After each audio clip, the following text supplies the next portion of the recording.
දැයි ගෞරවනීය ස්වාමීන් වහන්සේ ශ්‍රද්ධා බුද්ධ සම්පන්න පින්වත්නි අපි අදත් අපේ 13 වෙනි දුරස්ත භාවනා වැඩපිළිවෙලේ දෙවෙනි දවසටත් ධර්ම දේශනා පැයටයි කාලය සපමිලා තියෙන සියලු දෙනාම මේ සඳහා අපි tempත් වෙමු. tempත් වෙලා සාදුකාරය පවත්වමු.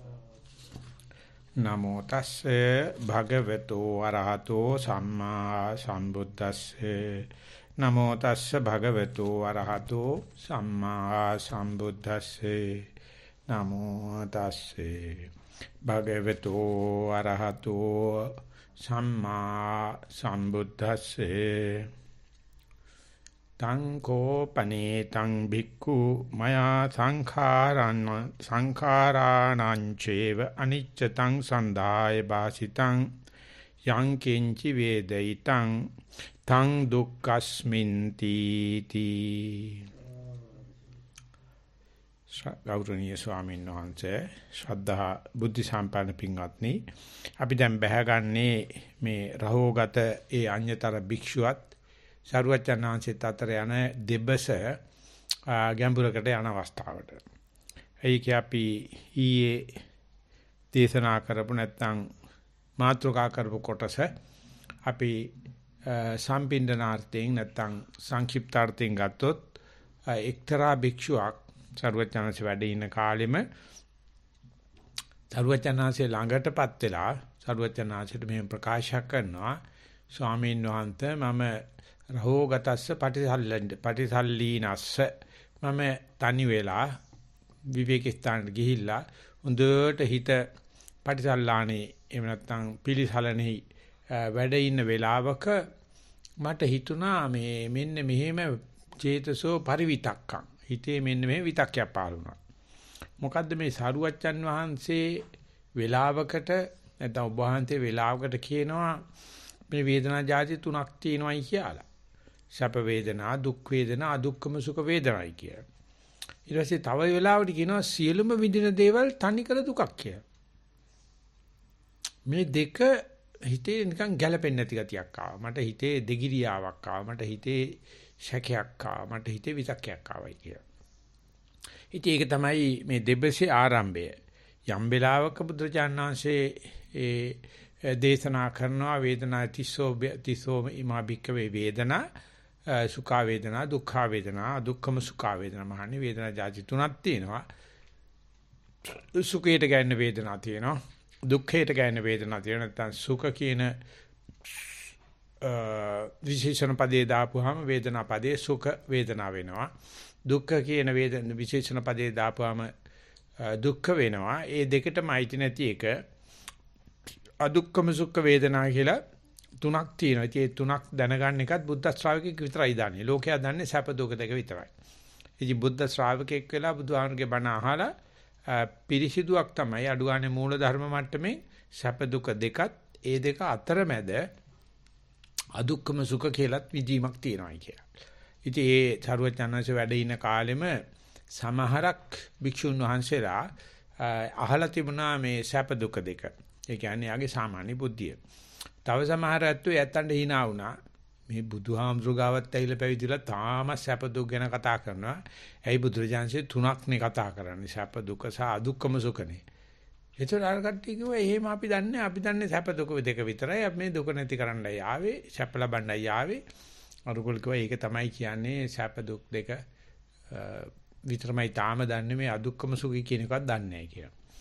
එතකොට දැන් මේ දෙක දන්න වැඩි තුන දන්න කට්ටිය අයියා වෙලා අක්කා වෙලා එහෙම නැත්නම් මුදුනා වෙලා කතා කරනකොට තව කෙනෙක් ඇලිකෝ ඔයගොල්ලෝ මේ අරගොල්ලන්ට කියනවා සැප දුක දෙක විතරයි තියෙන්නේ කියලා නෙවෙයි කියලා. අදුක්කම සුඛ ඔයගොල්ලෝ අහලා තියනවාද? සුඛ වේදනා, දෝමනස්ස වේදනා, දුක්ඛ වේදනා, දෝමනස්ස වේදනා, අදුක්කම සුඛ වේදනා කියලා පහක් සරුවචන් දේශනා කරලා තිනවා. ඒතර තුනයි කියපු කට්ටියගේ ඇස් දෙක උඩ ගිහිලා ඒගොල්ලෝ බාරගත්තා.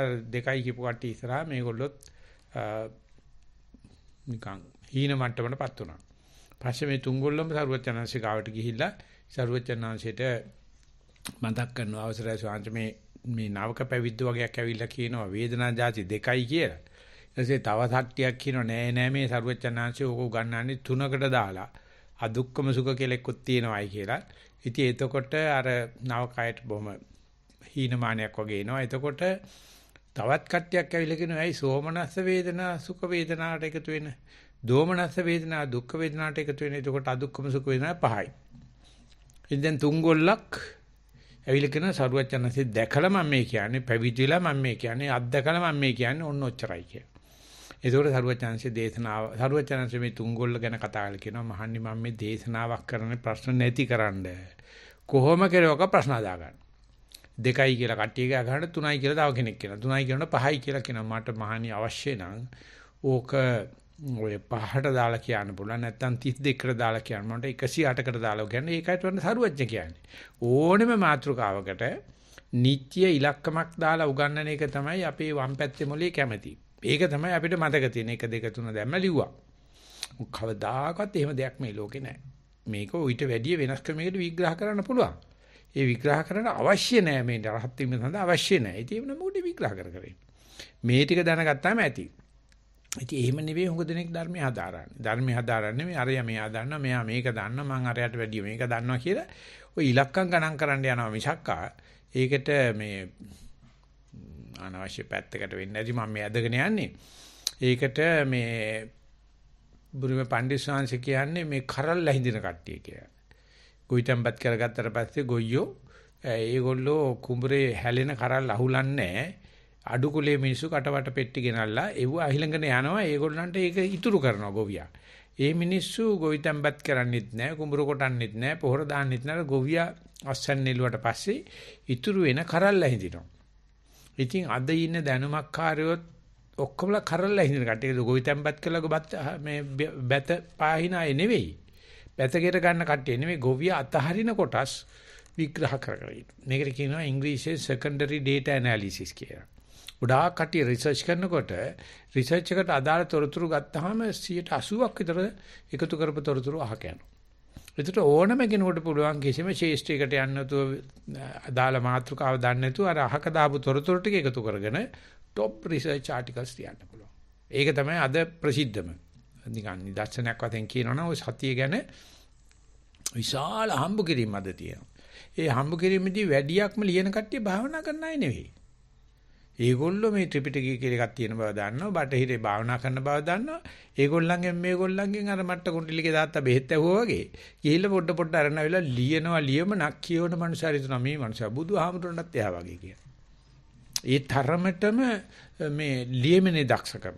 ඉතින් බුරුම පණ්ඩිතසාංශ කියනවා ඉතින් ඒගොල්ලෝ කතා කරනකොට මේ කවදාකවත් ශේෂ්ත්‍රයට ගිහිල්ලත් නැහැ මඩට බහැලත් නැහැ.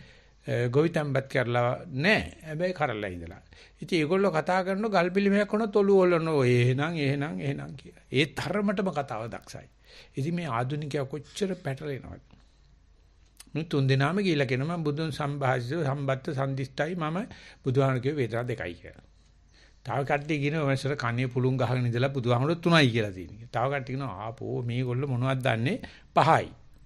ඉතින් බුදුජානකේ හිටපු නිසා කියනවා මහණෙනි මෙව්වා මේ වගේ ප්‍රශ්න කරන්න නෙවෙයි ධර්මයේ දේශනා කරන්න ප්‍රශ්නෙන් ගොඩ එන්න. හැබැයි අපේ හිත මේ වගේ අර කුට්ටි කඩලා පෙන්නන එකට හරි දක්ෂයි.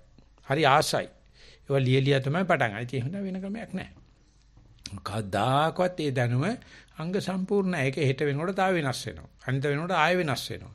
ඉතින් මේ වෙනස් වීම ලැජ්ජාවටපත් කරගත්ත මනුස්සයාට අඩු ගානේ සුතමේ ඥානෙවත් ලබා ගන්න බෑ. ඊට පස්සේ චින්තාමය ඥාන වලට ඉඩක් ඇත්තෙම නැහැ. ඒ මොකද එයා හිතනවා මම දන්නවා මම අහලා තියෙන්නේ අර්ථවල ඉදිරියට අහලා තියෙන්නේ කියලා. ඉතින් ඔහොම කට්ටියගෙන් පිරිච්ච ලෝකෙක ජීවත් වෙන්නේ. ඉතින් මේ මිනිස්සුන්ට මේ බුදුහාමර පේන්නේ මේ අනිත්‍යතාවයේ කවදා දකින්නද? අර සමීකරණේ අයිසෙක් නිව්ටන් කිව්වේ 3යි. ඊට පස්සේ අයින්ස්ටයින් එකක් කිව්වා. ඉතින් ඕවනේ අපි කටපාඩම් කරලා විභාග ලියලා විභාග පාස් වුනේ. අමු පචනේ. ওই විද්‍යාවෙන් හොයාගන්න හැම දෙයක්ම මාස 6කින් බොරු කරනවා. ඒ තරම් වෙනස් වෙන ලෝකේ මම අසවල් සමීකරණේ දන්නවා අසවල් සබ්ජෙක්ට් එක දන්නවා කිව්වනම් පිස්සෙක් කියලා හිතාගතයි. මොකක් හරි කවුරු හරි කියනවා මම ඒක දන්නවා කියලා ඉතින් පිස්සෙක් තමයි. ඌගේ ඔළුව හතරස් වෙලා මොකද්ද එකක් ඔළුවේ තියාගෙන ඉන්නවා. එහෙම එකක් මේ ලෝකේ නැහැ. වෙනස් වෙන සුළුයි. ඉතින් ඒක මම මේ කතා කරේ මේ මෙතන තිස්සෝ වේදනා කියන එක ගැන කතා කරනකොට ඉතින් සරුවචන්ට අවශ්‍ය නම් ඒ විදිහට වේදනා જાති උංගාවකට බෙදලා දක්වන්න පුළුවන්. නමුත් අපි සාමාන්‍යයෙන් මේ රහෝගතස්ස සූත්‍රයට අපේ සිංහලයේ කියන විදිහට කියනවා නම් දුක්ඛ සැප නිටි පෙරලේ රියසක වෙස ලෝකේ කියලා අපි නිකන් ජන කවිය තියෙනවා. ඒ වගේම සැපයි දුකයි හොඳයි නරකයි කියා තිබුණත් හැමදාම දුකයි ලෝකේ. හොඳයි නරකයි දුකයි සැපතයි කියා තිබුණත් හැමදාම දුකයි ලෝකේ. ඌ අපි අහලා තියෙන සිද්දු. හැබැයි අපිට රහෝගතස්ස පටිසල්ලිනා සුන් නැත්නම් තේරෙන්නේ නැහැ මෙතන උරස් පරස් වෙලා තියෙනවා කියලා. හොඳයි නරකයි කියලා දෙකක් තියෙනවා. හැමදාම දුක වෙන්නේ කොහොමද? හොඳයි නරකයි දුකයි සැපතයි තියෙනවා. ඉතින් සැප වෙලාවක් තියෙන්න බෑ නෑ. මේ දෙකම දුක බෙදලා දක්වන ක්‍රම. ඉතින් මේ ස්වාමීන් වහන්සේට ඇති වෙච්ච මේ පරිවිතර්කේ තමයි මේ පාබතේ වෙන්නේ නැත්තම් මේ ප්‍රභවයේ වෙන්නේ මේ සාකච්ඡාවේ. ඒක හොඳ වෙලාවට ඒ ස්වාමීන් වහන්සේ කෙලිම සරුවච්චන්හන්සේ ළඟට යනවා. අරකම අතරමැද පෙරක දොරු අල්ලන්න යන්නෙත් නෑ ගොඩ පෙරක දොරු. ඒව නැත්නම් මේ ਬਾගෙට තැම්පිච්ච අලගාවට යන්නෙත් නෑ. සරුවච්චන්හන්සේ පණ ගන්නේ සාදු සාදු බික්ඛු. මහාන ඇත්තටම උඹට හොඳයි කියනවා. මම මෙහෙම කියලා තියෙනවා තිස්සෝයි මා බික්ක වේදනා වුත්තාමය. මම ඇත්ත කියලා තියෙනවා. තුනක් වේදනා තියෙනවා කියලා මම කියලා තියෙනවා. ඒ වගේම දේව නම් කරනවා මම දුක්ඛ වේදනා සුඛ වේදනා දුක්ඛ වේදනා අදුක්ඛම සුඛ. ඒ වගේම මම කියලා තියෙනවා යංකින්ච වේදිතං තං දුක්ඛ මිසන්ති. විඳින හැම දෙම දුකයි කියලා. ඒ කියන්නේ මේ සැප දුක් අදුක්කම කියලා එක පැත්තකින් කියලා අනිත් එක විඳින වේදනා ඔක්කොම දුකයි කියලාත් කියලා තියෙනවා. උඹට මෙන්න මේ ප්‍රශ්නයක් ආව එක හරි වටිනවා. මෙතන ප්‍රශ්නයක් තියෙන එක හරි වටිනවා. මොකද හුඟ දෙනෙක් ඔය වඩේ බිජු තියන හිටියට අහන්නේ. අහන්නෙත් වැරදි කෙනෙක් ආවට ගියා. අමිටි එක්කෙනෙක් එතකොට අරකමයි හැත්ත මේක බොරු කියලා කියනවා. මේකයි ඇත්ත අරක බොරු කියනවා. බුදුජානනාංශේ දැන් ඔන්න මේ සූත්‍රයෙන් කියන්න හදන්නේ. ඇයි මං එහෙම මේ දෙකට දෙතෑවර වගේ දෙයක් බුදුරජාණන් අද්විජ්ජ වචනා බුද්ධ හැම දෙකක් නැහැ. මේ තේරුම් කරලා දෙන්න හැටි තමයි අපි අද දෙවෙනි දවසේ මාතෘකාවට ගන්නෙ. ඒක තමයි අද දවසේ අපි දවසේ මාතෘකාවට ගත්තේ. ඇයි මහණෙනි මේ ධප්ප දුක දුක්ඛම සුඛ කියලා තුනක් තියෙද්දි විඳින තාක්ෂයල දුක් කියන්නේ ඇයි පංච උපාදානස්කන්ධා දුක්ඛ. රූපවත් ස්කන්ධය ගත්තත් දුකක්. වේදනා ස්කන්ධයත් ගත්තත් දුකක්. සංඥා ස්කන්ධේ සංස්කාර ස්කන්ධේ විඥාන ස්කන්ධේ සහ සංකිට්ඨේන පංච උපාදානස්කන්ධා දුක්ඛ. ඉතින් ඒ පංච උපාදානස්කන්ධෙන් මේ දෙවණියට තියලා තියෙන වේදනා චෛතසිකය ගත්තාම ඒ චෛතසිකය කාටවත් තේරෙන්නේ නැති හින්දා මේක බෙදලා කරලා දෙනවා. මේක සැප දුක තියෙනවා. සැප දුක අදුක්කම සුඛ තියෙනවා. සැප සෝමනස්ස කියලා දෙකක් තියෙනවා. ඒක කායික සහ මානසික සැප. දුක්ඛ දෝමනස්ස කියලා දෙකක් තියෙනවා. කායික දුක සහ ශාරීරික මානසික දුක. ඒ වගේම අදුක්කම සුඛයක් තියෙනවා. ඉතින් මේ පහක් තව ඕනනම් කඩලා පෙන්නන්න පුළුවන්. නමුත් මේ පහම පොකුරම දුකක්. මේ ටික තේරුම් ගත්තේ නැති නිසානේ මේ මිනිස්සු මෙච්චර මේ තාක්ෂණ පිටිපස්සේ යන්නේ.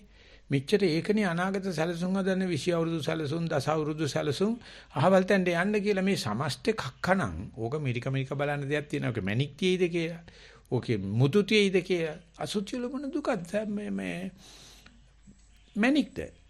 ඉතින් ඒ තරම් බෞද්ධයාට අමතක වෙලා තියෙන හැටි බලනකොට මේ වගේ සූත්‍ර මේ දුරස්ත බහනවල තෝරගත් එකත් වටිනවා.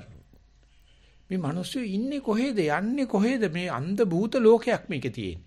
මේ අපි දරුවන්ට දෙන්න හදන්නේ සැප දෙඤ්ඤං. එහෙම නැත්නම් දෙමාපියන්ට සැප දෙඤ්ඤං. නැත්නම් රාජ්‍යරෝ කියන රට්ටුන්ට සැප දෙඤ්ඤං ඡන්ද පොරොන්දු. ඒ ආර්ථික විශේෂඥයෝ පුතු අම්මේ හදන සමීකරණ ප්‍රදේශයේ මේ සැප දෙන්න. සමාජ විද්‍යාඥයෝ කියන අපි දුප්පතුන් නැති ලෝකයක් හදනවා. ඕ බලන්න පොඩ කල්ලිනු සුමාන සුවල්පයක් දෙන්න මම හදලා දෙන්නම්. ඒ කියන්නේ අපි කට ඇරගෙන දැන් මම අවුරුදු 68ක් මේ කාලා තියෙනවා.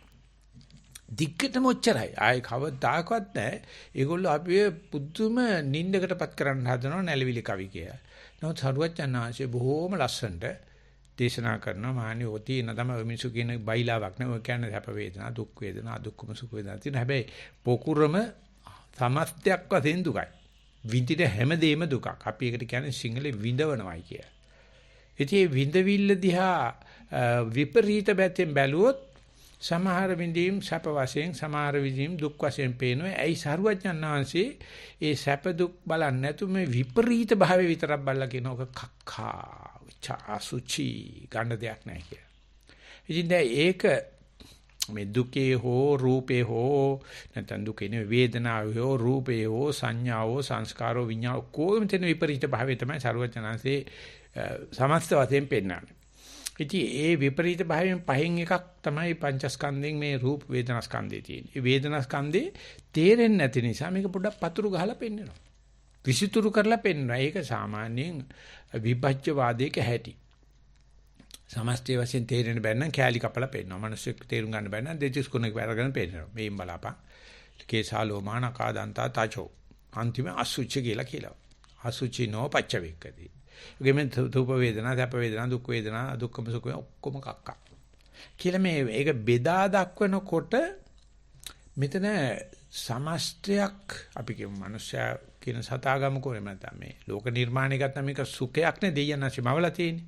සර්වඥාන්සේ පැහැදිලිවම කියනවා කපලා කොටලා වෙන් කළා අනිවාර්යයෙන්ම දුකක් මවලා තියෙනවා. මැව්වා නම් ඔකට විනාශකයි කියලා නම් කියන්නේ. ඔකට කියන්නේ මහවරයි කියලා.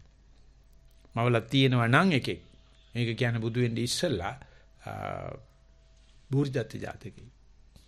බුදු වෙන්නේ ඉස්සෙල්ලා බුරිදත්ත ජාතකයේදී ඒ ජාතකයේදී රජපෞලක ඉපදිලා දැන් අම්මා කියනවා මේ රජකම හම්බෙන්න රජපෞලි පුරාට කැලියට ගිහිල්ලා මේ කැලෑ ධර්ම ඉගෙනගෙන එන්න ඕන. එහෙම නැත්නම් තපස් රකින්න ඕන.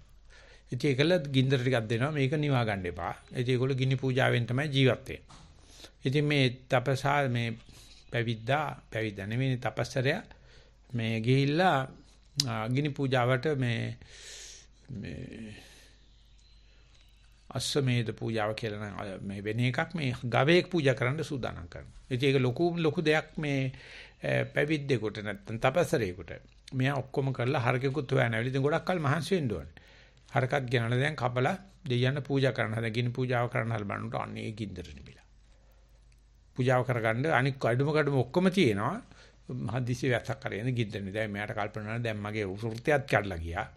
අම්මා කිව්වා එනකොටම ගින්දර නිමා ගන්න එපා කියලා. දැන් මේකත් ලෑස්ති. පූජාවත් බලියත් ලෑස්ති. ඊට පස්සේ ඔක්කොම හරක බඳලා තියලා ගමට ගියා. ගමට ගිහලා එනකොට මොහොත පමායිලේ නෝටන්න හොරු ඇවිල්ලා හරක කාලා කුර ටිකයි වලිගෙයි විතරක් ඉතුරුලා තියෙනවා. දැන් කාලවරින්කෝ දැන් මොකද කරන්නේ? ඊට පස්සේ දෙයයන් ආන්සයට හතොට පූජා කරගෙන ගිරපුව හරකවත් උට රැක ගන්න බැරි නම් තෝ මොන ආරක්ෂකයෙක්ද බොල දේනවා කතාවක් ආයෙ මොකුත් නැහැ. ඔය එක එක අදහන මිනිස්සුන්ට බොහොම ලස්සන කතාවක් කියනවා. උඹට පූජා කරන්න ගෙන ආපු හරක රැක ගන්න බැරි නම් මේ ගින්දර ටික ගේනකන් තොට පූජා කරලා තෝ මාව රකින්නේ කොහොමද කියලා අහන යකෝ මැව්වට කමන්නේ ය පරය මවනකට මේ වංචාව මුසා මොකටද මැව්වේ? ඕක නැතුව වන්න තිබ්බනේ. මවණේකේ වංචාව මුසා මොකටද මැව්වේ? ඒ ආයෙ මොකොත් නැහැ කියන කතාවල් දිහා බලනකොට ඒ බෝසත් කාලේ. බෝසත් ඉතින් මේ පංච උපාදානස්කන්ධෙන් එකක් අරගෙන වේදනා මේ කපලා බලන එක දේව නිර්මාණයට අන්තිම විරුද්ධයි. ඒක බොහොම විරුද්ධ වැඩක් මේ මිනිස්සයා දිව්‍යන් විසින් මවන ලද්ද මිනිස්සයා පෙන්වන දෙයනාසික ප්‍රතිබිම්බයක්.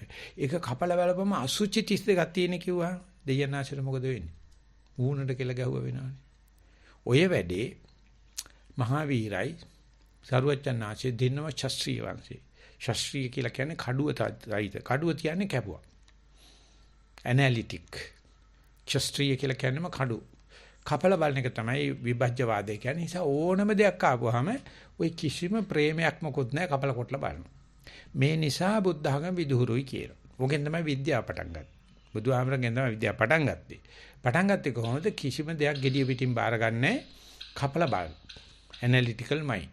ඉතින් ඇනලිටිකල් මයින්ඩ් එකේ තමයි ඔය දෙතිස් කුණපේ ගත්තාම කේසා ලෝමාන කාදන්තා තචෝ කියලා අපි ගෑණියෙක් දිහා බලනකොට පිරිමියෙක් කියලා හලහලානේ බලන්නේ.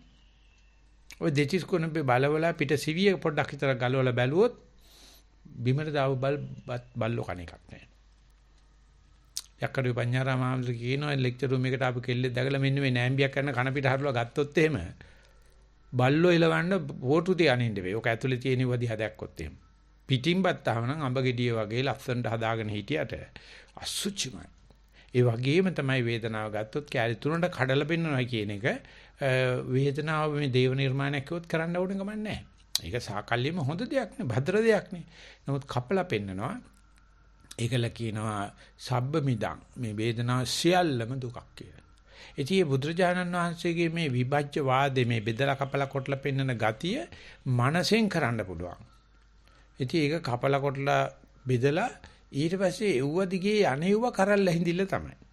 මේ කපලා කොටලා පෙන්නන්නේ මෙතන සමස්තයක් කියලා එකක් නෑ. වෙන් කළ බැලුවොත් ඒ වගේ ඔය එක එක කොටසක් කරගත්තාම ඔය අපි හිතන ප්‍රේම කරන දෙයක් ඔතන නැත්තේ නෑ. ඒ දෙචිස් කුණප කතාවට ආපහු ගියොත් එමේ විරුපන්දි ස්වාමීන් වහන්සේ විපස්සනාන උගන්වන්නේ බුද්ධානුස්සති මෙත්තාච මරණං අසුබසති එච්චර මෛත්‍රී භාවනා බුද්ධානුස්සති අසුබේ මරණ සතිය එච්චර එලවන්නේ කියන ඔබට දැනගත්තාම ඇති ඔක තේරපාදේ වටන එක කෙලිම විපස්සනාවට බහින කියලා ඒක ගැන කතා කරන වෙලාවදී කියනවා හොඳම අලුත්ම වර්ගයේ බෙන්ස් මොඩල් එකක් ගන්නයි කියලා. ඒක ගත්තාම දැන් ලක්ෂ මම හිතන්නේ 400ක පැනලා ඇති මේ ගාන අරගෙන ඉවරලා බෙන්ස් එක සම්පූර්ණ කැලියට ගලවලා ඩිස්ප්ලේ කරන්න කියලා තියෙනවා. ඩිස්ප්ලේ කරලා පොඩි ළමයෙකුට කියන්නේ කිව්වොත් මේක සෙල්ලම් කරන්න ඕන කැලලක් ගන්න කියලා පොඩියෙකුට සෙල්ලම් කරන්න ගන්න තරම් දෙයක් නැහැ. ඒ තියෙන්නේ මජං ගෑවිච්ච විකෘති හැඩතල සහිත කොටස්. එකකවත් නැහැ මනරම් දෙයක්. මේක ඔක්කොම එකතු කරලා බෙන්ස් කාර් එක අඹ ගෙඩි වගේ වුණාට පස්සේ අම්මෝ සල්ලි තියෙන උන් කියලා හලා ගන්න. අර සමස්ත වෙච්චාම තියෙන සම්ප්‍රයුක්ත ගතියේ තියෙන ලක්ෂණ අර කෑල්ලක නැහැ. ඒ කෑල්ලක තියෙන්නේ මා අසුචි හිතා ගන්න බැරි තරම් කැත දෘෂ්ටි කෝණ. ඒ නිසා අපි වෙන් කරලන්න කැමති නැහැ. gediya pitin දෙනවනම් ඕනේ ගානක් දෙයි. ඒ අර සම්ප්‍රයුක්ත වෙනකොට එන අමුතු ගුණයක් තියෙනවා. කෑලි ඔක්කොම වෙන් කරලා තිබ්බහම කරත් එක වැඩ කරන්නේ නැහැ. කරත් එකතු කරලා පස්සේ ඔන්න ගොනේ බැඳාම යනවා. මෝටර එක තියෙන කෑලි වෙනකත් ඒක වැඩ කරන්නේ නැහැ. කරන්ට් එක දුන්නාට වැඩ කරන්නේ නැහැ. එසෙම්බල් කරාට පස්සේ ඔන්න මෝටරේ දුවනවා. ඒ වගේ අර සමස්ත වුණාට පස්සේ මොකද්ද වෙනමම වේශයක් අරගන්නවා. ඒ වේශය වෙන් කරලා බලනකොට නැතිකම අතිතු සූක්ෂම ඥාන තියෙන කෙනෙකුට විතරක් තේරෙනවා. අනික් කට්ටිය ඒව කරනවට කැමතිත් නැහැ. ඒගොල්ලෝ කියන්නේ මේ ප්‍රයෝජනේ සලකලා බඩුව තියෙනව කප කප බලන්න යන්න එපා. වෙන් කරන්න ඕනකමක් නැහැ. ඒ වෙන් කරන කෑලි වල මොකද්ද ගුණයක් තියෙනක ඒගොල්ලෝ හිතනවා. එහෙම ගුණයක් නැහැ. ඔය යකඩ. මේ යකඩ කෑලි එකතු කරලා මෝටරේ දුවන්නේ. ඒ වගේ මේ මිනිස්යාගේ තියෙන මේ දෙතිස් දෙකේ එකම තැනකවත් ආත්මේ නැහැ. දෙතිස් දෙක එකතු වෙච්ච ගමන් ඔන්න ආත්මයක් වෙනවා. ඔන්න ගෑණියක් ඉන්නවා. ඔන්න පිරිමියෙක් ඉන්නවා. ඔන්න ලස්සනයි කියනවා. ඔන්න උසයි කියනවා. කළුයි කියනවා. නමුත් මේ ධාතු කොටස් වල ඒ කොනප කොටස් වල මොනම ගෑනුකමක්වත් නැහැ. මොනම පිරිමිකමක්වත් නැහැ. අනිත් වගේ මේ සමස්තයක් වශයෙන් අරගත්තාම පංච උපාදානස්කන්ධයට වැටෙන මේ වේදනාවේ උපාදානස්කන්ධ පහින්කට වෙන්න වේදනාවේ කපල බැලුවට පස්සේ නම් සමහර කොටස් සුඛයි. සමහර කොටස් දුකයි. සමහර කොටස් අදුක්කම සුඛයි. නමුත් සමස්තය වශයෙන් ගන්නකොට සමස්තේම පංච උපාදානස්කන්ධ දුක්ඛ. ඉතින් ඒක බුදුරජාණන් වහන්සේ මේ ස්වාමීන් වහන්සේ අගය කරලා මේ දුකක් වශයෙන් දැකපේක මන්නෝ හොඳයි මේ මහාන මම මෙහෙම දෙකක් කියලා තියෙනවා තමයි මේ දෙකේ හුරස්පරස් බව තේරෙනවා උඹට තේරුණාට ලොකු දෙයක්. ඒ තේරෙන්න හේතුව මේ දෙකම දැනගෙන මෙයා ගහක් මුල වාඩි වෙලා භාවනා කරනවා. භාවනාවට මේ මොකටද භාවනා කරන සැප හොයන්නේ. මොන සැපද බුදුරජාණන් කියන සැප වේදනාවක් දුකයි කිය. දුක් වේදනාවක් දුකයි කිය. අදුක්කම සුඛ වේදනාවක් දුකයි. තුනම දුකයි. ඉතින් ඒකට දැන් මේ භාවනා කළා මොනවද හම්බෙන්නේ? දැන් ඊට පස්සේ ගිහිල්ලා ගෙදර කට්ටියට මොනවයි කියන්නේ? කොහොම මං ගියා කැලේට අරක ගේන්න මේ ගේනන් කියලා මොකක්ද හම්බෙලා තියෙන්නේ? ඉතින් අන්තිමට බලනකොට මේ දුකක් පංච පාදානස්කන්ධේ තේරුම් ගන්න තියෙන්නේ. ඉතින් මෙතන පරස්පරයක් තියෙන බව බුදුහාමුදුරෝ දන්න නිසා හෝ වැටහිච්ච නිසා තමයි කියන්නේ සාදු සාදු මහාන. මහාන ඒකම වටිනවා. ඇයි මම මේ සැප දුක් අදුක්කම සුඛ වශයෙන් බෙදන්න පුළුවන් දේ සමස්ත වශයෙන් දුකක් කියලා කිව්වේ සබ්බ සංඛාරාණං අනිච්චතා. මේ සියලුම සංස්කාර මේ රූප වේදනා විතරක් නෙවෙයි රූප වේදනා සංඥා සංකාර විඥාන කියන ඔක්කොම වෙනස් වීමකට භාජනය වෙන්න නිසා මම කියන දුකයි කියලා. ඒක නිසා මේ අපි හිතන්නේ නම් අපිට හැමදාම සැපේ ස්ථාවර කරගන්න තමයි අපි මේ ওই බැංකු ගිණුම් ඇති කරගෙන නිත්‍ය චංචල නිශ්චල දීපල ඇති කරගෙන පෞල් සංස්ථා ඇති කරගෙන ගොඩාක් ඔය හරි ගස්සන්නේ මේ අපිට නිතිපතා නිත්‍ය විදිහට මේ කියන්නේ සහතිකයක් සහිතව සැප දෙන්න. ඒ සඳහා මානවයා ගොඩක් අමාරු වෙනවා තාක්ෂණ හොයාගත්තට පස්සේ. තාක්ෂණින් ඒක තාහුරු වෙන්න පටන් ගත්තා. තාහුරු කරගත්ත ඉහළ පන්තිය අනික ඔක්කොටම පෙන්වන්න පටන් ගත්තා. තාක්ෂණ කියන්නේ හොඳ දෙයක්. ඕගොල්ලෝ ටික මහන්සිලා වැඩ කරන දවසට පැය 8ක් මහන්සි වෙන්න. එතකොට අපි ඕගොල්ලන්ට යහ ජීවන ක්‍රමයක් ලබා දෙනවා. ගේ අග්ගදක් හදලා දෙනවා. ඔක්කොම කරනවායි කියලා. ඉතින් මිනිස්සු පුදුම විදියට දැන් අවුරුදු 200කට විතර ඉස්සෙල්ලා මේක විප්ලවය වුණේ. ඊට පස්සේ හිතාගත්තා තාක්ෂණය ගියාට පස්සේ බොත්තමත් අදගල පමණයි සියල්ලටම සියල්ල හම්බෙයි කියලා. හම්බ වුණා. ඒක මුල් වෙච්ච ලොක්කො ටිකට. හැබැයි ඒකත් සැපක් කියලා කියන්න බෑ මේ රහෝගත සූත්‍රය හැටියට බලනකොට.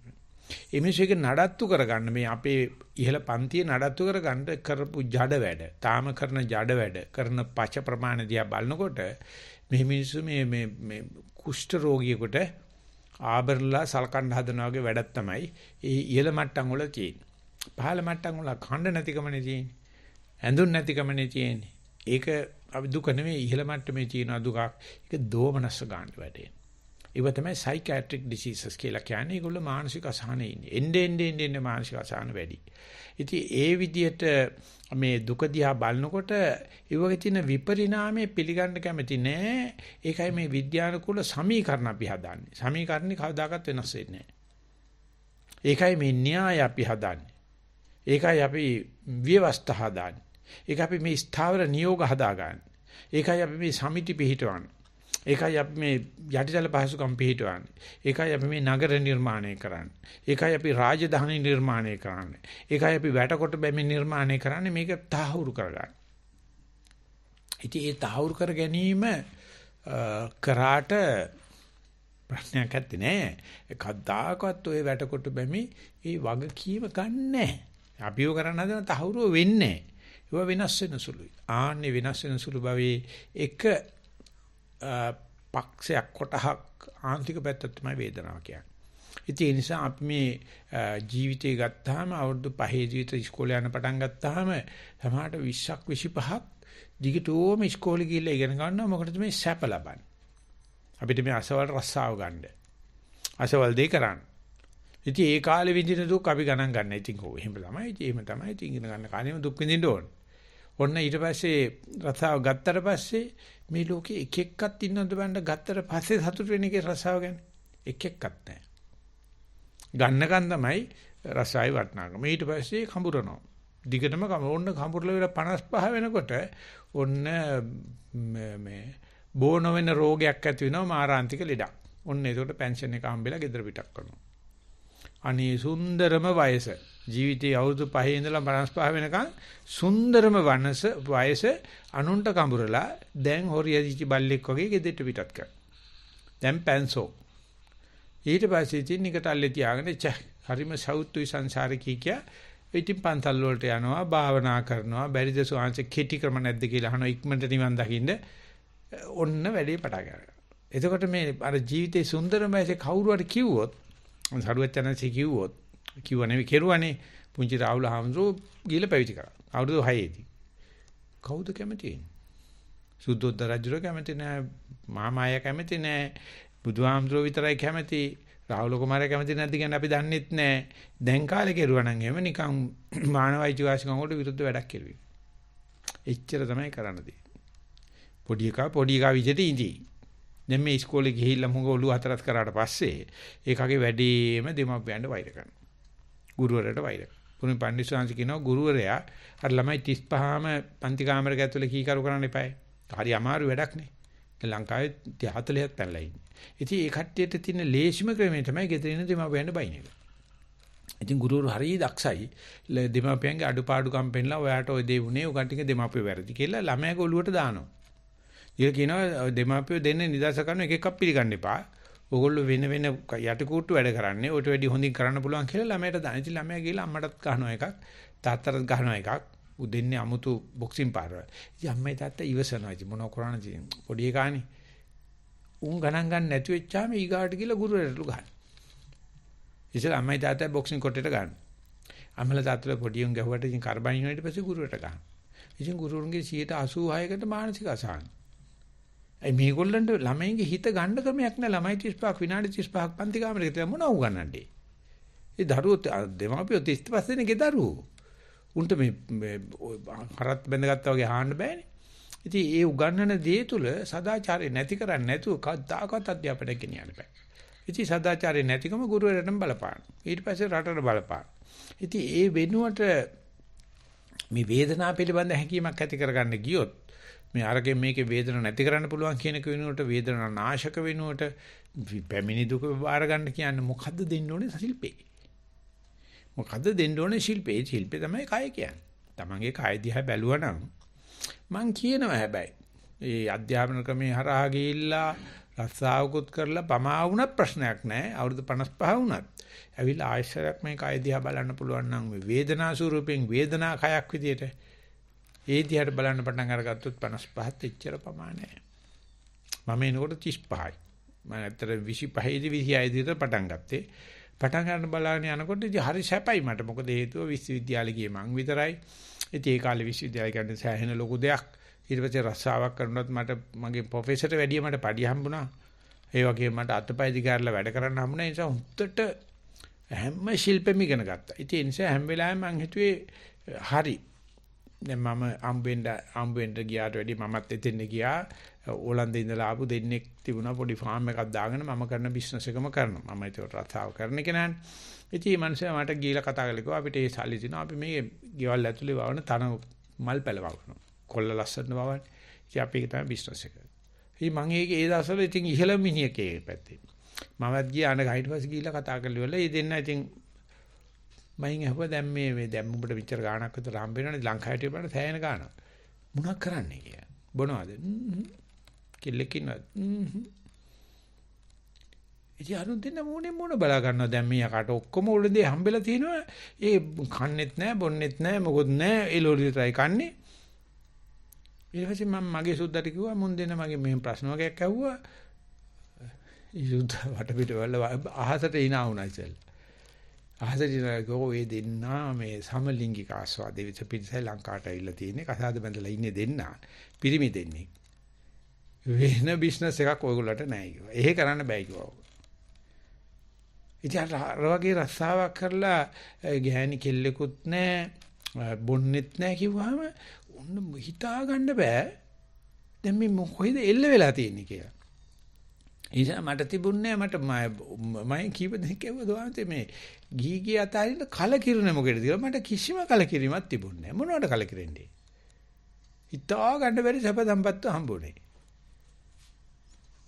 ඉතින් මේම නැතුව රස්සාවල් වෙනුවෙන් කඹරන කැම්පිටිල දිහා බලනකොට අද මේ ළමයින්ගේ තියෙන තරංගකාරීත්වය ඇති කරලා තියෙන තරංගකාරීත්වය මොකද මේ රස්සාවෙන් සැපද ඉන්නම් කියන එකයි මේ බලාපොරොත්තු. ඉතින් මේකට දෙමාපියන්ට සහ ගහනවනේ.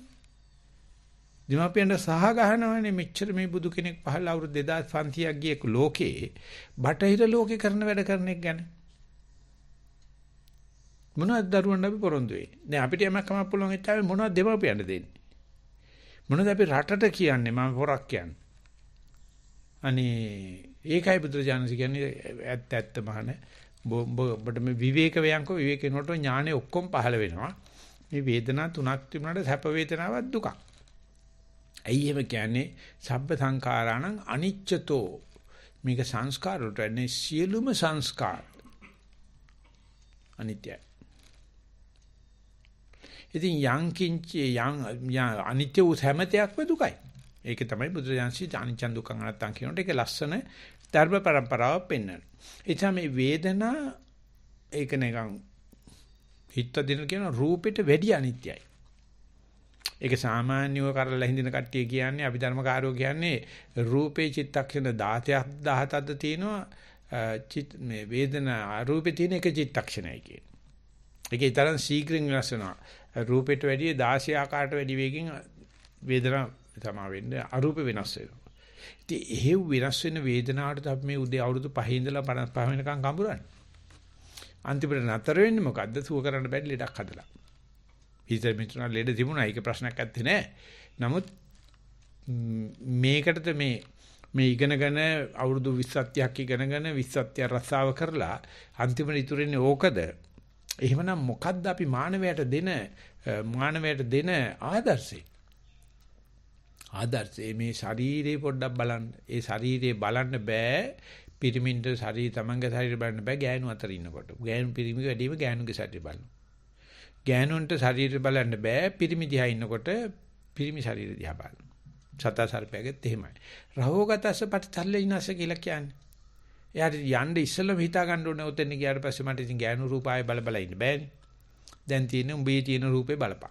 ස්ත්‍රියවටත් ආයේ පිරිමි රූපයක් ප්‍රාර්ථනාවක් නැහැනේ. ඒක දිහා බලන් ඉන්නකොට යකෝ දැන් මේ මිනිස්සු මෙච්චර හරි හම්බ කරනවා ඉගෙන ගන්නවා තරඟ කරනවා ඊර්ෂ්‍යා කරනවා හරියන කට්ටියක් ඉන්නවා වර්ධන කට්ටියින්ට අන්තිමට බලනකොට මොකද්ද හම්බෙලා තියෙන්නේ?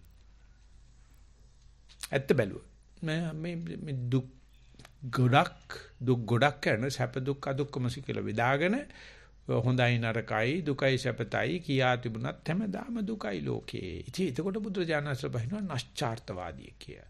ඒතර බහිනවා අඛිරියවාදී කියලා. අරස රසයි කියලා. බුදුහාමරනේ රස තේරෙන්නේ නැති කෙනෙක් කියලා. ඉතින් හැම ආගමක්ම කුණු කියන බුදුහාමර ගැන කියනකොට. ওই මනසට කවදාකවත් සැපත් තේරෙන්නේ නැහැ. සෞන්දර්යයක් නැහැ. මනස උච්ඡේදවාදී. ඔය මනස නාස්තිකවාදී. මේ ඇත්තා වූ සතෝ සත්තස්ස උච්ඡේදම් විභවම් පඤ්ඤායිති කියලා. මේ ඇත්තා වූම සතෙක් නැහැ කියනවනේ බුදුහාමුදුරුවෝ. අස්පනා අපිට තියෙන සතෙක් නැහැ කියන. මේ පේන්න මිනිස්සු මෙච්චර නටන සැප හොයාගෙන දුවන එකට බුදුහාමුදුරුවෝ කියන දුකයි කියලා. ඉතින් තනි පුද්ගලයෙකුට මානවයට ඔහොම කියන්න මොන අත්දැකීමක් තියෙන්නේ නැද්ද බුදුහාමුදුරන්. නමුත් අපිට කොච්චර අමාරුද මේ බෞද්ධයන් විදියට. අපි මේ සැප දෙඤ්ඤම් කියාගෙන සැප ගඤ්ඤම් කියාගෙන සැප ගණ්ඩ කරන ජඩකම් කරන ෂටකම් කරන මායාවී කටයුතු සත්තු සර්පියෝ ගාව ඇත්තෙම නැහෙනේ. ඔය වේයා කුඹස්පන්නින්න පටන් ගන්න රජිනියක්පත් කරගෙන රටේ ලෝකේ තියෙන කාබන් කරපගෙනලා ෆංගස් ෆාම්ස් හදලා ඒක ඇතුලේ වැවෙන ඒ දිලීර වලින් ආහාර ලබාගෙන කාලා ජීවත් වෙන ක්‍රමයේ කෝටි ගානකට ඉස්සලා පුරුදුනේ. ඔය මානවයාගේ කිසිම ජනාවාසික වේයන්ගේ තරම් දක්ෂ මේ ඇතුලේ ෆාම් ගොවිතැන් හදලා අපි කියන්නේ අර ආශ්මී වගේ જાති හදන්නේ වේපස් වේෆර්ස් වලට අපේ අම්මට වේෆර්ස් කියන්න බෑ වේපස් කියලා කියන්නේ. ඔය වේයගේ පසුත් ඒ වගේ තමයි. උයික හදලා ඒකේ කාබනික කව ගෙනල්ලා ඒකේ ෆංගස් හදලා ෆංගස් වලින් ජීවත් වෙන්න. මීමැස්සා ලෝකේ තියෙන මීපැණි ගෙනල්ලා බාගෙට තිරවල අරසා කරනවා ලෝකේ තියෙන හොඳම කෑම හදා ගන්න. හැම සතෙක්ම ඒ ජනාවාස තුළ පුදුම සංකීර්ණ sannivedana ක්‍රම තිබිලා තියෙනවා. අද තමයි මිනිස්සයා මේවා දැනගන්නේ. උගක් වෙලාට මේ පද්ධතිය අධ්‍යා බලනකොට පේන්න පටන් ගන්නවා අපිට තව කල්ප ගානකට යන්න හම්බෙන්නේ නැහැ කියලා. ගියාට පස්සෙත් මේ මනුස්සයා මේ සැපනේ ඉල්ලගෙන යන්නේ ඒකට මුළු මානවයාගේම ක්‍රියාකාරකම් ප්ලෙෂර් ප්‍රින්සිපල් කියලා තනි වචන දැම්ම සිග්මන්ඩ් ෆ්‍රොයිඩ්. සැප හොයන්නේ. ඉතින් මේ සැප හොයන වැඩේ මොකද පටලවිල්ලක් තියෙන බව හොඳට තේරෙනවා අන්තිම වෙනකොට. ඒකල කිව්වා මේ ශිෂ්ට වුණාට පස්සේ මිනිස්සෙන්ට තිබුණු සැපත් නැහැ. ඒකයි මේ සූත්‍රයට පටිරහෝගතත කියලා දාලා තියෙන්නේ. පැත්තකට වෙලා හිටපන්. හැබැයි පැත්තකටලා ඉන්න බෑ ගොයියෝ. එපා වෙනවා. ඒ නිසා තේරුම් අරගන්න ඕනේ මේ පටිසල්ලීනේ රහෝගතපම තමයි ඥානෙ ලැබෙන තින අත්‍යන්ත දේ. අපි විශ්වවිද්‍යාලයට යනවා. අපි පිටරට විශ්වවිද්‍යාලයට යනවා. අපි දුරස්ථ අධ්‍යාපනය ලැබුණානේ පිස්සු ඩබල්. පිස්සු හොඳ එක තමයි හදලා දෙන්නේ. පිටරට ඉන්නේ අපිට මොනව උගන්වන්නේ? අපේ අම්මා තාත්තා දන්න දේ උගන්වනවා මිසක්. උගන්වන අනිවාර්යයෙන්ම මොකද්ද උගුණුවාට පැන්නේ නිකන් බඩ් කරනවා වගේ වයසක් ගස් කරනවා මෙහි හිටුවට හරියන්නේ නැහැ. ආන්නේ වගේ දැනුමක් අද විකුණන කණ එක ජීවත් වෙන්න හදලා තියෙන්නේ මොකද්ද? මේ මිනිස්සයාට විකුණන්න පුළුවන් මේ සැප කියන භාණ්ඩේ. සැප විකුණලා තමයි අද ඔය ජාත්‍යන්තර සමාගම් ආණ්ඩු ඔක්කොම දෙඤ්ඤන් සැප කියන වචනේ තමයි තියෙන්නේ. හැබැයි ලැබපු කෙනෙකුත් නැහැ දීපු කෙනෙකුත් නැහැ. ඉතින් මේ ඒ වෙනුවට තියෙන සැපේ අනිත් පැත්ත පරම සත්‍යයක් කරගත්ත ආගමක් බුදුරජාන්සේ දේශනා කරනවා දුක්ඛ ආර්ය සත්‍ය. දුක්ඛාරි සත්‍ය ළඟා යනකොටත් අපි මේ සැප වේදනා දුක් වේදනා අදුක්කම සුඛ වේදනා කියලා එක එක මට්ටම් වලට මේක කපල කොටලා ඉගෙන ගන්නේ මේ වේදනා කියන චෛතසිකයට බැහැ ගන්න. බැහැගෙන බලනකොට පේනවා මේක දේව නිර්මාණයක්ද? මේක ඉන්ටෙලිජන්ට් ඩිසයින් එකක්ද? හැබැයි ඒව නෑ කියන්නත් බෑ මේකේ මොකද්ද න්‍යායක් තියෙනවා. වේදනාවට කියන්නේ වේදය කියලා. වේදේ කියලා කියන්නේ ප්‍රතිවේද, පටිවේද කියලා කියන්නේ උගත්කමට. එනිසා මේ වේදනාචෛත රූපචෛතසිකයට වැඩිය, කායට වැඩිය වේදනාචෛතසිකේ ගොඩාක් ගැඹුරට ගෙනියනවා අපි. ගැඹුරට ගෙනිච්චාට පස්සේ තේරෙන්න පටන් අර ගන්නවා මේකට අපි කඹරනවා මිසක් එක එක්කත් වේදනාව දැනගන්නේ නැහැ. මේ වේදනා කියන යන්ත්‍රයේ හෑන්ඩ් බුක් එක නෑ අපි ගාව. අපි මෙහෙම බොත්තම් මෙරි කරනවා. ඉතින් විඳපු ගමන් මේක දුවනවා, ඉඳපුවම හිටිනවා, ඉඳපුවම ලෙඩ වෙනවා. නමුත් මේ වේදනාචෛතසිකයේ නැත්නම් මේ යන්ත්‍රයේ අත්පොත කොහෙද තියෙන්නේ? ඒක වේදනාචෛතසිකයේ අපිට පේන්න පටන් ගන්න තැනට එනකොට කොහින්ද මේක හටන් ගන්න තැන කියලා යන්න පටන් අරගත්තොත් මදුපිණ්ඩික වගේ තැන්වල බුදුජානසී දේශනා කරනවා අපිට ඇහැට රූපයක් පැටෙනවා. චක්කුණා රූපං දිස්සා චක්කුංච පටිච්ච රූපේච උපජ්ජේ චක්කු විඥාන. මහණේ ඇහැට රූපයක් වැටෙන්නේ නැතුව කදක චක්කු විඥානේ පහළ වෙන්නේ නැහැ. ඒ වගේම ඇහැට සද්දයක් වටනකොට චක්කු විඥානේ පහළ වෙන්නේ නැහැ. ඇහැට ගඳක් රසක් පහසක් වෙන ඇහැට රූපයක්ම වැටෙන්න ඕන. වර්ණ රූපයක්.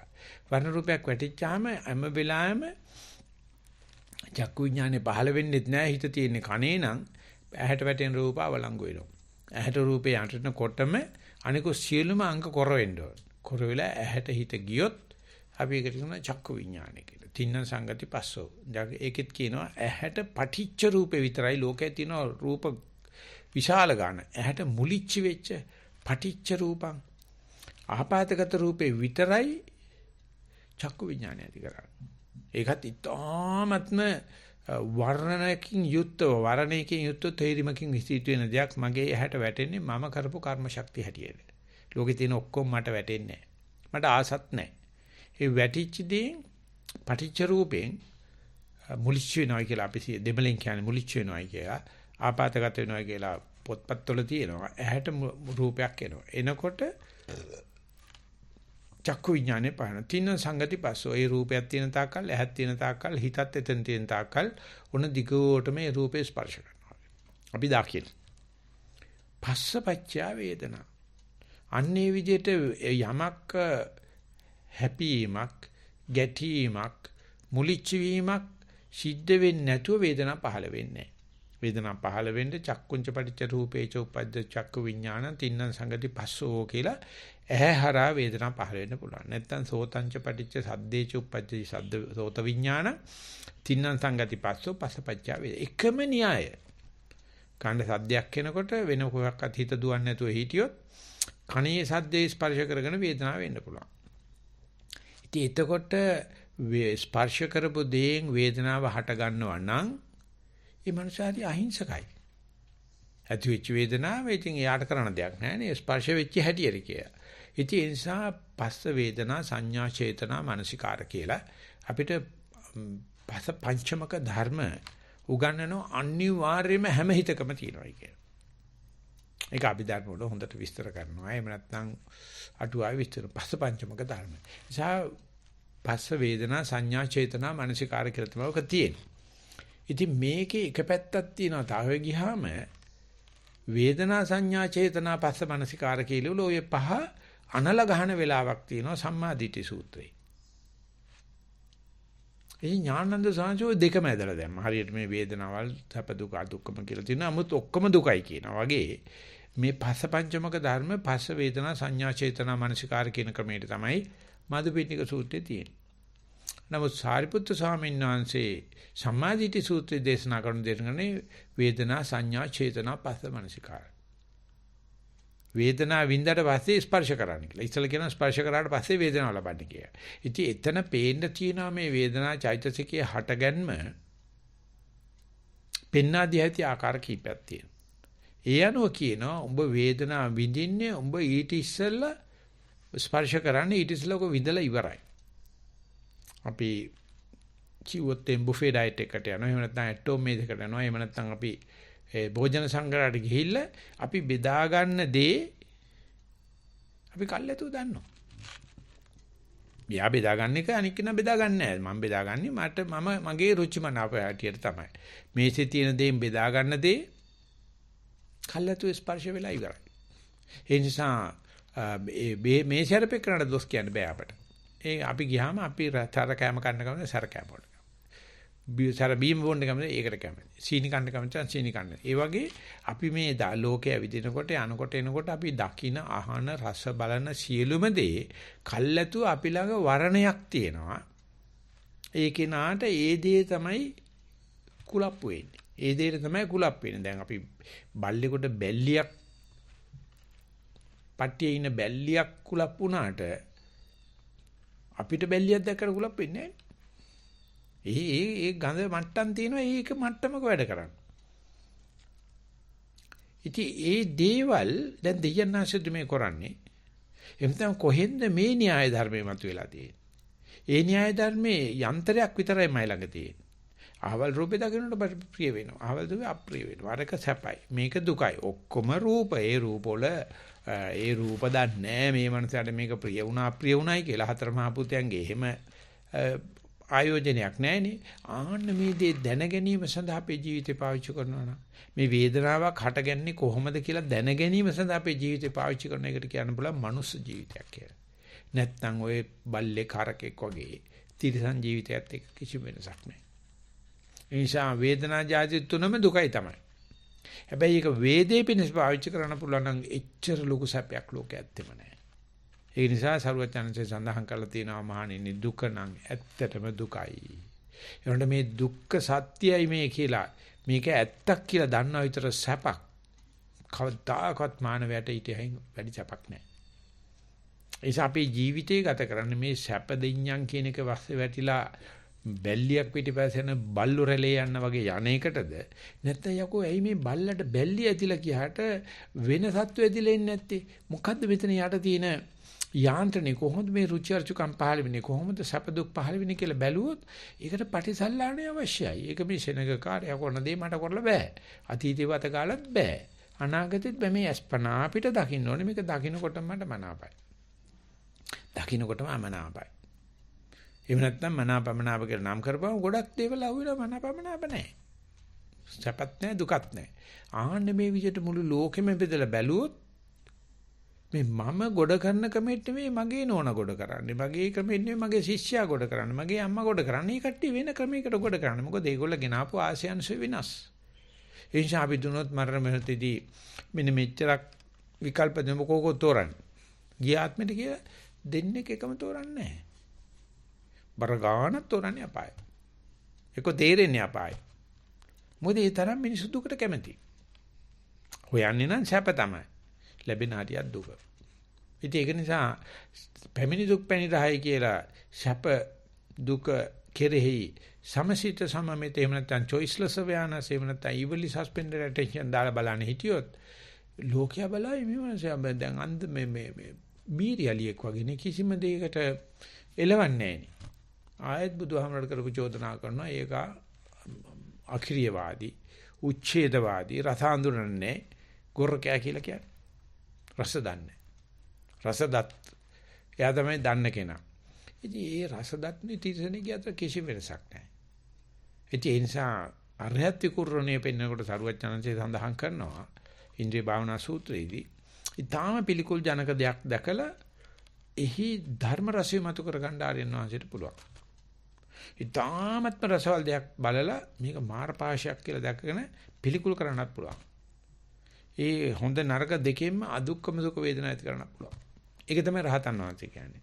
දැන් සැප අටවලා තියෙන උගලට ඒකාන්තේම රසයි කියලා අහුවෙනම් ඌ පුරුතඥයෙක්. අන්ධ බාලේ. ඊමණ්ෂා කල්ැතුව සැලසුම් කරලා තියෙන පාරායින් ගහලා තියෙන ඇඩ්වර්ටයිස්මන්ට් බලන්නකෝ. මේ අපි වෙනුවෙන් හිතලා උන්ගේ නිෂ්පාදනය 120ක් විතර වියදම් කරන ඇඩ්වර්ටයිස්මන්ට්. කවුද රෙද්ද බාගෙට උසගත්ත ගෑණියෙක් ඉන්නවා. එහෙම නැත්තම් බුදු පිළිමයක් තියෙන. ඔය දෙක විතරයි බිස්නස් කරන්නේ යාළුවා. උන් එන්නේ ඉස්සෙල්ලා සැලසුවා. ඉතින් අපි හොඳටම දන්නේ අපේ සල්ලිනේ ඔය. මේ නිෂ්පාදනය දෙන්න පුළුවන් ඔයිට අඩු ගන්න. දෙන්න බෑ මොකද ඒකට මත් කරව ගන්න ඕනේ. යන්නේ මත් කරවීම සඳහා ඒවට කියන්නේ වෙළඳ ප්‍රචාර කියලා. ඇඩ්වර්ටයිස්මන්ට් කියන්නේ ඇඩ්වර්ටිං කියලා කියන්නේ මානසිකාර කියන වචනේ. යමකට ඔක්කොම අසර ඒකට ටක් ගාලා ඇදලා යනවා. ඒක තමයි අපේ වීක්නස් එක. ඒ වීක්නස් එකේ දුර්ලභකමයි අපේ තියෙන හිල තේරුම් අරගත්ත මිනිස්සු තමයි মালටි බිලියන් කම්පැනි කාරයෝ කියන්නේ. ඉතින් අපිට පුළුවන් නම් අපි කොච්චරක් ඒක දකින්නකොට කෙල හලනවද පිටිපස්සේ යනවද කියලා කෙල හලන වෙලාවෙම තින්න සංගතිපස්සෝ පස්සපච්චා වේදනා කියනකොටම තේරුම් ගන්න පුළුවන් වුණොත් එහෙම ඔන්න මගේ හිත මේකට ඇද්දා. මේ ගොඩාක් දේවල් තියෙනවා මේකට ඇදුනා. අද අවුරුදු 4 පන්ති ළමෙක් කමටහන් සුද්ධ කරනවා. එයා කියනවා මම පායපු දවස නිසා මම අද එළියට ගියා සක්මන් කරන්න. එළියේදී මට උණුසුම දැනුණා. ඊට පස්සේ මම ගියා මේ වතුර ටැප් එක ඇතුලේ ඒතර බිම වතුර වැටලා තියෙන ඒතරට සීතල දැනෙනවා. ඊට පස්සේ මම ගියා කොන්ක්‍රීට් දාලා තියෙන එකට. ඒතර උණුසුම දැනෙනවා. දැන් මේ 4 පන්ති කිව්වම ඉතින් අවුරුදු 9ක 10ක ළමෙක්නේ. ඉතින් කමඨාන සුද්ධ කරනවා කියවම සක්විති වෙන්න එපා. ඉතින් මං කිව්වා පුතා ඒ උණුසුම් පොළොව ළඟට යනකොට කකුලේ සීතල නිසා පොළොව උණුසුමට දැනෙනවා. ටැප් එක ළඟදී වතුර සීතලයි කකුල උණුසුම් නිසා සීතලක් දැනෙනවා. කොන්ක්‍රීට් එකේදී ඒක රස්නේ කකුල සීතල නිසා අපිට ඔකෙන් පළුවයිනේ තේරෙන්නේ. මේ අරක රස්නයයි මේක සීතලයි මේක උණුසුමයි කිව්වට ඒක දැනෙන කකුල වැටෙන්නේ නැහනේ අපිට. කකුල උෂ්ණත්වය අඩු නිසානේ පිට තියෙන උෂ්ණත්වය වැඩිකම තේරෙන්නේ. කකුලේ උෂ්ණත්වය වැඩිකම නිසානේ අඩුකම තේරෙන්නේ. ආහන ඔය විදිහට මේ වැටෙනකොටම බාහිරේ වැටුණොත් අභ්‍යන්තරේ වැටෙන්නේ අභ්‍යන්තරේ වුණොත් බාහිරේ වැටෙන්නේ මේ දෙකම දැක ගන්නා සුළුවට විපස්සනාවෙන් වෙනකොටම අර එළියට ගිහිල්ලා පොළවේ පය තියෙනකොට ඇති වෙන රස්නීය ගතියට මනාපමනා පහළ වෙනවද කියලා පොඩ්ඩක් බලන්නකෝ. ඒ ටැප් එකකට ඇවිදිනකොට ඇති වෙච්ච සීතල ගතියට මනාපමනා පහළ වෙනවද කියලා බලන්නකෝ. කොන්ක්‍රීට් පොළවේ ඇවිදිනකොට ඇති වෙන ඒ උණුසුමට මනාපමනාප කියලා බැලුවොත් ඒක අපිට අහුවෙන්නේම නැහැ. මේ ඕනම දෙයක් අපිට මුලිච්ච වෙච්ච හැම දෙයක්ම මේ මනාපමනාප කියන දෙකේ කලසු දෙකට දාලා තමයි තීන්දුව කරන්නේ. එතෙන්දී පුංචි කාරණාවක් මම කියන්නේ මේ බෞසුත භාවයේ පිණිස මනාපමනාප දෙකට අහුවෙන්නේ නැති දේවල් කවදාකවත් මතකේ හිටින්නේ නැහැ. මතකයට යන්නේ හැප්පෙන දේවල් තමයි රසවත් දේවල් තමයි සිද්ධි බහුල දේවල් තමයි. ඒ නිසා හුත්තට මනාප වෙච්ච දේවල් අපි ෆොටෝ එකකුත් අන්නලා බිත්කියත් ගා ගන්න. හුත්තටම මනාප වෙච්ච දේ ලෝයේ ගාවට ගිහලා උට නඩුවකුත් දාන්න. අතරමැද දින කවුරුත් එක්ක නඩුත් නැහැ බිත්තිය ගහගන්නෙත් නැහැ. නමුත් ලෝකේ තියෙන 80 90ක් දේවල් මනාපමනාප නැහැ. එතන නඩු නැහැ. එතන නිවන් දැකලා ඉවරයි. හැබැයි ඒක හරි කම්මැලි. හරි පාළුයි මතකත් නෑ මට මතක නෑ මොකක් මොකක්ද අර දැකපු කුඹලා කට්ට හොඳට මතකයි පිළිහුඩු දෙයි මතකයි එළවලු මතක නෑ අනේ වගේ අපේ හිත මේ වේදනා චෛතසිකයේ මේ අපිව ගෙනියන තැන මේ පිළිහුඩුවකට සිනිගන්ධට ගෙනියන හැටි ඒ වගේම මේ සාමාන්‍ය පිරිසුදු දෙය කිසි රසක් නෑ බතොලොදුයි බතු එහෙම නැත්නම් බත් එකට පණුවෙක් වටලා හිටියොත් ආපෝ ඉනාසයි කන්න බෑ. ඉතින් අජන් චා කියනවා හොඳ සුප්පයක් හදලි වෙලා ගිහලා තිබ්බට පස්සේ බොහොම හොඳට තියෙන ඕකේ කෙස් ගහත් තිබිලා වුණා. අප්පා ඔක්කොම ඉවරයි. අයියර ඔක්කොම රෙසිපි එක ඉවරයි නේද? කෙස් ගහක් වැටලා. ඉතින් අපි ඊවල් ගාවිට අර විමලක්ක කියලා පොඩි කොල්ලෙක් හිටියා දැන් නෝ ඔක්කොම මැරලා තදී. ඉතින් හැමදාම ඒක උදේ පාන්දර නැගිට විමලක්ක හම්බ කරන්නේ මේ ඉන්දියාප්පන් හදලා. උදේ පාන්දර ඉන්දියාප්පන් හදලා. ඉන්දියාප්පන් හදලා ජෙමිසයි රසාව කරනවා මේ. ඇග්‍රිකල්චර් ඩිපාර්ට්මන්ට් එකේ බාස් කෙනෙක්. එමෙන්න උදේ පාන්දර යන්න ඕනේ. යා ඉන්දියාප්පත්ටි ගන්න කියලා තම්බි කඩේක තියෙනවා. විකුණා හන්දෑවේ රසාව වෙලා යනකොට ගියනවා. අර කොල්ලත් නැගිටලා ඉන්නවා. ඉතින් විමලක්ක කරන්නේ ඉන්දියාප්පන් හදලා ගමන් ඌටත් උදේ පාන්දර නැගිටලා ඉන්දියාප්පන් ටිකක් දෙනවා කන්න. ඉතින් බත් ඉන්දියාප්පන් කකා ඉනකොට දැන් මේ පාන්දර ඌ කෙස් ගහක් එක හම්බෙච්ච එක පොළොව ගහනවා කෙලින්ම පිඟාන පිටින්ම ගහන පොළවේ මඩ බෑ ගන්න මේක කෙස් ගහක් කරේ. ඉතින් විමලක්කා කියලා පුතා අම්මගේ කෙස් ගහක් නේ ඔච්චරම අපිරියා කරන්න ඕන දෙයක අයින් කරලා කන්න පුළුවන් නේ ඔයාට මමත් පොඩි සෙල්ලමයින් කරපුවාම විමලක්කා අපේ අම්මට ඇවිල්ලා කියනවා අම්මා යවලේ අම්මා ඔය කොල්ලා ඉතුරු කෑල්ල කනවලු මට බැරිලු මගේ කෙස් ගහක් තියලා අහුනොත් මට බැරිලු. මම දරුවට කිව්වට පස්සේ දරුවෝ ඇත්තට මේක අයින් කළා කනවලු. මට බෑනේ මට අප්පිරියයි. මේ තමන්ගේම කෙස් ගහක් නිල වරල වෙනකොට හරි ලස්සනයි. ඉන්දියාප්පන් වලට ගිහිල්ලා පැටිලා ආපුවාම නූඩල්ස් එක කන්න බෑ. ඒ දෙකේදී මනාපමනාප මාරු වෙන හැටි. ඒ වෙස්පෙරලිය සයිකියාට්‍රික් ඩිසීසස් තියෙන අයගේ බයිපෝලා අයගේ සිසොෆීනියා තියෙන අයගේ බුදු අම්මේ මේ දෙක මාරු වෙන හැටි.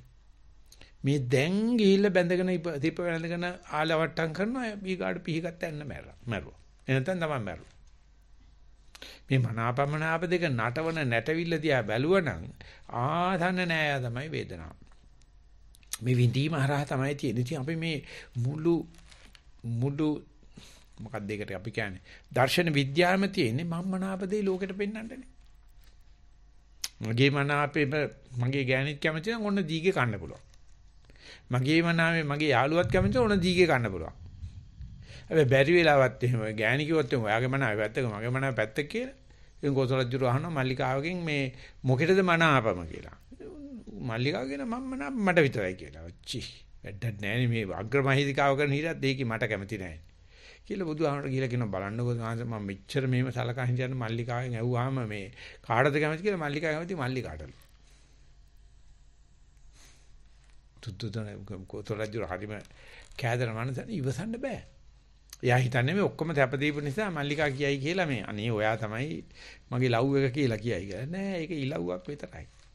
ඒ නිසා අපි ඔය අටවන ලාභ සත්කාර අපි ඔය අටවන සැප දුක් අපි ඔය අටවන මනාපමනාප දියසායන් චිත්තය තරංගවත් කල්ලි හිටින්නේ. අනිතරම් වෙනස් වෙන සුළුසු අමහණෙනි මේ සංස්කාර ධර්මයේ විපරිණාමය නිසා මම කියන මේක සමස්තයක් දුක කියලා. ඉතින් අන්න ওই විදිහට ස්වරූපෙන් බැලුවනම් අපි පරියන්කෙන් නැගිටින්න එකක් නැහැ. කොන්දර දෙනවා අයියා.